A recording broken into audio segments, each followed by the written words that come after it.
കൃത്യമായി പറഞ്ഞാൽ 6 മാസങ്ങൾക്ക് മുൻപാണ് കരീബിയൻ കടൽക്കാറ്റിനെയും ലോകത്തെയും സാക്ഷിയാക്കി ബാർബഡോസിലെ കെൻസിംഗ്സ്റ്റൺ ഓവലിൽ രോഹിത് ശർമ്മ ഇന്ത്യയുടെ രണ്ടാം T20 കിരീടം ഉയർത്തിയത്. മുംബൈയിലെ തെരുവുകളിൽ ലക്ഷക്കണക്കിന് ആളുകൾ അയാളെയും വിശ്വകിരീടം നേടിത്തന്ന 15 പേരെയും കാണാൻ തടിച്ചുകൂടിയത്. വാങ്കഡയിലെ നിറഞ്ഞുകവിഞ്ഞ ജനങ്ങൾക്ക് മുന്നിൽ അയാൾ വന്ന് നിൽക്കുമ്പോൾ അയാളെ സംസാരിക്കാൻ അനുവദിക്കാത്ത വിധം ജനം ആർപ്പു വിളിച്ചുകൊണ്ടിരുന്നത്. എല്ലാം 6 മാസങ്ങൾക്ക് മുൻപ്. ഒരുപക്ഷെ എല്ലാം ശരിയായിട്ടും ഫൈനലിൽ തോറ്റുപോയ 2023 അവസാനിക്കാൻ നേരം അയാൾ ആ വർഷത്തെ ഓർത്ത് ശപിച്ചിട്ടുണ്ടെങ്കിൽ 17 വർഷത്തിന് ശേഷം വിശ്വകിരീടം നേടിയെടുത്ത 2024 അവസാനിക്കുമ്പോൾ ഇതൊരു നല്ല വർഷമായിരുന്നുവെന്ന് പറയാൻ കഴിയുമെന്ന് അയാൾ വിശ്വസിച്ചിട്ടുണ്ടായേക്കാം. പക്ഷേ വെറും 6 മാസത്തിനിപ്പുറം ഒരുപറ്റം ആളുകൾക്ക് അയാൾ തോറ്റുപോയ നായകനാണ്.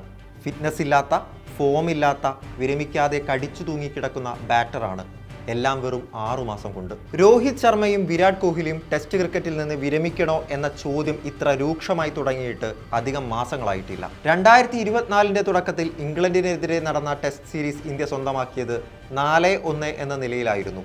അതും ജയിച്ച 4 മത്സരത്തിലും സമ്പൂർണ്ണ ആധിപത്യം. വേൾഡ് ടെസ്റ്റ് ചാമ്പ്യൻഷിപ്പിന്റെ പോയിന്റ് ടേബിളിൽ ഏറ്റവും മുകളിലായി ഇന്ത്യയുടെ പേര് ഫൈനൽ ടിക്കറ്റ് ഉറപ്പിച്ചെന്ന പോലെയായിരുന്നു അന്ന് എഴുതി ചേർക്കപ്പെട്ടത്. എന്നാൽ അപ്രതീക്ഷിതമായി ഒക്ടോബറിൽ ന്യൂസിലൻഡിനെതിരെ നടന്ന സീരീസ് പരാജയത്തോടെ ടെസ്റ്റ് ചാമ്പ്യൻഷിപ്പിന്റെ പട്ടികയിൽ ഇന്ത്യക്ക് കോട്ടം തട്ടിയതോടെ ആ ചോദ്യം കേട്ടു തുടങ്ങി.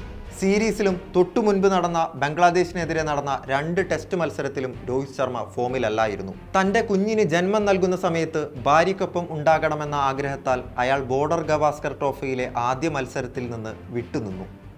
വലിയ രീതിയിൽ ക്രൂശിക്കപ്പെട്ടു. അങ്ങനെയെങ്കിൽ ക്യാപ്റ്റൻസിയിൽ നിന്ന് മാറ്റണമെന്നും ആദ്യ മത്സരം നയിക്കുന്ന ബൂംറ തന്നെ ബാക്കി മത്സരങ്ങളും നയിക്കണമെന്നും അഭിപ്രായങ്ങളുണ്ടായി. ബൂംറയുടെ ക്യാപ്റ്റൻസിയിൽ ഇന്ത്യ ആദ്യ മത്സരം വിജയിച്ചതോടെ രോഹിത് ഇനി ക്യാപ്റ്റൻസി അർഹിക്കുന്നില്ലെന്ന് സോഷ്യൽ മീഡിയയിലെ വിധിയെഴുത്തുകാർ ഉറപ്പിച്ചു. കളിച്ച 3 ടെസ്റ്റിലും ബാറ്റർ എന്ന നിലയിൽ ഫോം കണ്ടെത്താൻ കഴിയാതെ വരുമ്പോൾ 2024 അവസാനിക്കുമ്പോൾ രോഹിത് ശർമ്മയുടെ കരിയർ അവസാനിച്ചുവെന്ന് തന്നെയാണ് സോഷ്യൽ മീഡിയ ഉറപ്പിക്കുന്നത്. ബോർഡർ ഗവാസ്കർ ട്രോഫി ആരംഭിക്കുമ്പോൾ തന്നെ സീരീസ് പരാജയപ്പെട്ടാൽ ഇത് രോഹിത്തിന്റെയും കോഹ്ലിയുടെയും അവസാന ടെസ്റ്റ് ആയിരിക്കുമെന്ന് വാർത്തകൾ പ്രചരിച്ചിരുന്നു. ഇനി ജയിച്ചാൽ ടെസ്റ്റ് ചാമ്പ്യൻഷിപ്പ് ഫൈനലോടെ കരിയർ അവസാനിപ്പിക്കുമെന്നും ആരാധകർ കണക്കുകൂട്ടിയിരുന്നു. T20 കിരീടം നേടിയ ശേഷം രോഹിത്തും കോഹ്ലിയും T20 ക്രിക്കറ്റിൽ നിന്ന് വിരമിച്ചപ്പോഴായിരുന്നു അത്തരമൊരു നിഗമനത്തിലേക്ക് ആരാധകരെത്തിയത്. എന്നാൽ അന്ന് അത് ക്രിക്കറ്റ് ആരാധകർക്ക് ഒരു സങ്കടകരമായ വാർത്തയായിരുന്നു.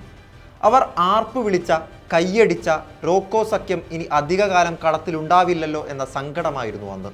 എന്നാൽ മാസങ്ങൾക്ക് ശേഷം യഥാർത്ഥത്തിൽ പറഞ്ഞാൽ 5 ടെസ്റ്റ് തോൽവികൾക്കിപ്പുറം അവർ എങ്ങനെയെങ്കിലും പുറത്തു പോയാൽ മതിയെന്ന തരത്തിലായിരുന്നു സോഷ്യൽ മീഡിയയിലെ വിധിയെഴുത്തുകൾ. 2020-ൽ ഇരുവരും വിരമിച്ചതിനെ തുടർന്ന് പിന്നീട് ഇന്ത്യക്ക് വേണ്ടി 2020 ക്രിക്കറ്റ് കളിച്ചത് യുവനിരയായിരുന്നു. മലയാളി താരം സഞ്ജു സാംസൺ അടക്കം ടീമിൽ സ്ഥാനം ഇടം പിടിക്കുകയും ഫോം കണ്ടെത്തുകയും ചെയ്തു. ടെസ്റ്റ് ക്രിക്കറ്റിലാണെങ്കിൽ ന്യൂസിലൻഡിനെതിരെ സെഞ്ചുറി നേടിയ സർഫറാസ് ഖാനും യുവതാരം ശുഭ്മാൻ ഗില്ലും അടക്കം ടീമിൽ സ്ഥാനമില്ലാതെ പുറത്താണ്. ആ സാഹചര്യത്തിലാണ് കഴിഞ്ഞ 14ലധികം ഇന്നിംഗ്സുകളായിട്ടും ഫോമില്ലാത്ത, അതിൽ ഒരു തവണ മാത്രം അർദ്ധ സെഞ്ചുറി നേടാനായ രോഹിത് ശർമ്മയുടെ സ്ഥാനം ചോദ്യത്തിൽ നിൽക്കുന്നത്. ആദ്യ മത്സരത്തിൽ വിരാട് കോഹ്ലി സെഞ്ചുറി നേടിയതുകൊണ്ട് കോഹ്ലിയേക്കാൾ രോഹിത്തിന്റെ സ്ഥാനം തന്നെയാണ് ചോദ്യം ചെയ്യപ്പെടുന്നത്.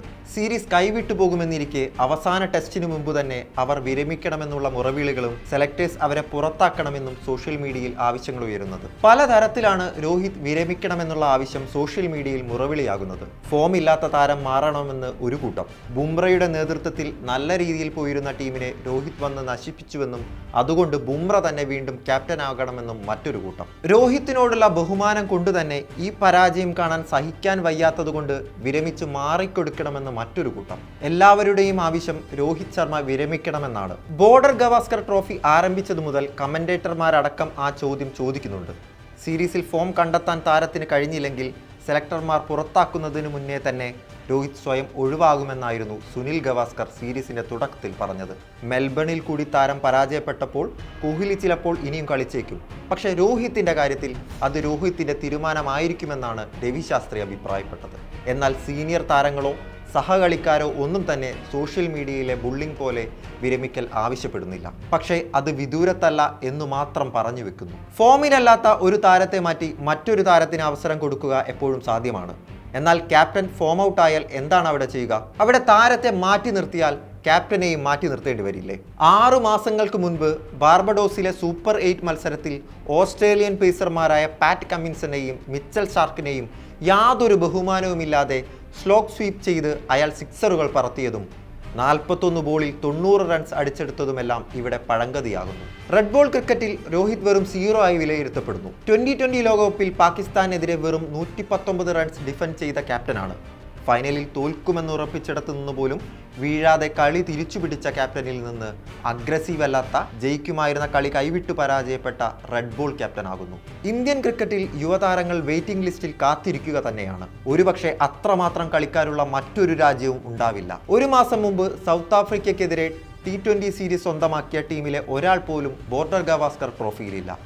അടുത്ത മാസം തുടങ്ങുന്ന ഇംഗ്ലണ്ട് പരമ്പരയിലും ഇപ്പോൾ ടെസ്റ്റ് കളിക്കുന്ന ടീമിലെ ഒരാൾ പോലും ഉണ്ടാകണമെന്നില്ല. അതുകൊണ്ട് തന്നെ രോഹിത്തിനും കോഹ്ലിക്കും പകരം ഒരാൾ ആ സ്ഥാനത്തേക്ക് എത്തുമോ എന്ന സംശയമൊന്നും ഇന്ന് ഇന്ത്യൻ ആരാധകർക്കുണ്ടാവില്ല. എന്നാൽ ഇപ്പോൾ ഇരുവരും നേരിടുന്ന, പ്രത്യേകിച്ച് രോഹിത് ശർമ്മ നേരിടുന്ന വിരമിക്കാനുള്ള മുറവിളി അയാൾ അർഹിക്കുന്നുണ്ടോ എന്നതാണ് മറ്റൊരു ചോദ്യം. ലോകകപ്പ് നേടിത്തന്നതിന് പിന്നാലെ 2020യിൽ നിന്ന് വിരമിക്കുന്നുവെന്ന് പ്രഖ്യാപിച്ച രോഹിത്തും കോഹ്ലിയും ഇന്ന് ഇന്ത്യൻ ടീമിൽ കടിച്ചു തൂങ്ങിക്കിടക്കുന്ന 2 പേരായിട്ടാണ് സോഷ്യൽ മീഡിയയിൽ പലരും ചിത്രീകരിക്കുന്നത്. അത്തരത്തിലൊരു ബുള്ളിങ് ആ 2 താരങ്ങളും അർഹിക്കുന്ന നീതിയാണോ? യഥാർത്ഥത്തിൽ എന്താണ് അവിടെ ശരി? സച്ചിന് ശേഷം എന്തായിരിക്കും ഇന്ത്യൻ ക്രിക്കറ്റ് എന്ന് സംശയിച്ചു നിന്നിടത്ത് നിന്ന് പിന്നീട് കോഹ്ലിയും രോഹിത്തുമാണ് ഇന്ത്യൻ ക്രിക്കറ്റ് എന്ന് തെളിയിച്ച 2 പേരാണ് അവർ, ബാറ്റർമാരായും ക്യാപ്റ്റന്മാരായും. അവർ ഈ ബുള്ളിങ് നേരിടുന്നതിൻ്റെ കാരണം എന്താണ്? അത്രയ്ക്ക് വലുതാണോ ഇന്ത്യക്ക് ടെസ്റ്റ് ചാമ്പ്യൻഷിപ്പ്? അത്രയ്ക്ക് വലുതാണോ ഇന്ത്യക്ക് ബോർഡർ ഗവാസ്കർ ട്രോഫി? എന്നാൽ അതിനേക്കാൾ അപ്പുറം ഈ സീരീസ് അല്ലെങ്കിൽ ഇത് വിജയിച്ചിരുന്നെങ്കിൽ വരാൻ പോകുന്ന ലോക ടെസ്റ്റ് ചാമ്പ്യൻഷിപ്പ് അതായിരിക്കും രോഹിത്തിൻ്റെയും കോഹ്ലിയുടെയും അവസാന ടെസ്റ്റ് മത്സരമെന്ന് ഏകദേശം ഉറപ്പായി തന്നെ ഇരിക്കെ, അതിനുശേഷം അവർ സ്വയം റിട്ടയർ ചെയ്യാനായിരിക്കാം തീരുമാനിച്ചിരിക്കുക എന്നുറപ്പായിരിക്കെ പാതി വഴിയിൽ അവരെ തള്ളി പുറത്താക്കുകയാണോ വേണ്ടത്? അതോ അവരർഹിക്കുന്ന റിട്ടയർമെൻറ്റ് നൽകുകയാണോ വേണ്ടത്? അതോ അവർ ഒന്നും അർഹിക്കുന്നില്ലെന്നാണോ? ഓസീസ് മണ്ണിൽ ഓസീസ് ആരാധകരിൽ നിന്നും മീഡിയയിൽ നിന്നും ഇന്ത്യൻ ടീം നേരിടുന്ന അധിക്ഷേപങ്ങൾ ചെറുതല്ല. എന്നാൽ അതിനൊപ്പം രോഹിത്തും കോഹ്ലിയും സ്വന്തം ആരാധകരിൽ നിന്ന് തന്നെ നേരിടുന്ന ബുള്ളിങ് ഈ സീരീസിൽ പൂർണ്ണമായും സമ്മർദ്ദമായി അവർക്ക് മേലുണ്ടായിരുന്നു. അത് ടീമിനെ മൊത്തത്തിൽ തന്നെ ബാധിക്കുന്നതുമാണ്. 4ാം ടെസ്റ്റ് മെൽബണിൽ പരാജയപ്പെടുമ്പോൾ രോഹിത് ശർമ്മ നേരിടേണ്ടി വരുന്ന വിമർശനങ്ങൾ ചെറുതാവില്ല. എന്താണ് ഇന്ത്യൻ ക്രിക്കറ്റിൽ ഇനി സംഭവിക്കുക എന്ന് ഉറപ്പുമില്ല. സീരീസ് വിജയം ഇനി സാധ്യമല്ലെങ്കിലും സമനില പിടിക്കാൻ സിഡ്നിയിൽ ജയിക്കേണ്ടത് അനിവാര്യമായിരിക്കെ ഇന്ത്യൻ ടീമിൽ മാറ്റങ്ങൾ സംഭവിക്കുമോ എന്നും അറിയേണ്ടിയിരിക്കുന്നു. എല്ലാത്തിനുമുപരി ഇന്ത്യൻ ക്രിക്കറ്റിൻ്റെ തല ഉയർത്തിപ്പിടിച്ച 2 പേർ അവരർഹിക്കുന്ന തരത്തിൽ കളി അവസാനിപ്പിക്കുമോ അതോ തള്ളി പുറത്താക്കപ്പെടുമോ എന്നും.